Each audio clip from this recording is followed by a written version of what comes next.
This will not do. I've always dreamed of a wet bar to go right here. My neighbor says that she's giving me full reign over this makeover. Let's see what I come up with. I started with a prefab cabinet, and naturally the first thing that I did was cut into it. And that's because I had this roughed-in plumbing that this cabinet needed to fit perfectly around. Obviously the flooring just wasn't going to remain concrete, but I found this perfect peel and stick flooring to make this really look built-in and custom. I of course had to add all these trim pieces, and then I had to figure out these countertops. So I created a template, and that brings us to where I'm at now. Let me show you the trickiest part. This wall is bowed. So I've drawn a little coping line right here that I'm gonna have to figure out how to cut on the countertop. Please don't break. Here we go. You're coming with me. I'm so glad I made that template. Sides are gonna be the biggest part. Once I got those straight lines drawn, I had to cut out that curved coping line on that one side. And while I was able to use my Craig AccuCut on the one side to make a nice straight cut, but on the curved side, I had to freehand it, which was a little nerve-wracking. I think it has potential to fit. We're going to bring this down and see how it fits. Maybe you should go up just a little. Oh my goodness. Is this gonna go on the first time?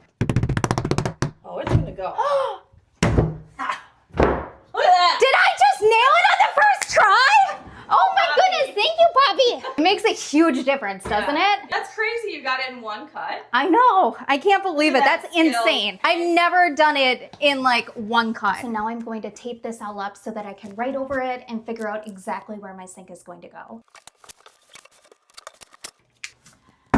Now I'm gonna mark my center point line. I'll admit that this was actually kind of high stakes because if I don't get these dimensions perfect, well then there goes my plan. It does feel a little crazy cutting into a perfectly good countertop, but I know that it will be all worth it. And besides, this is a countertop that's just under $50 at Menards. So if really necessary, one side down, getting a new countertop won't break the bank. The jigsaw is not wanting to cut very nice back there.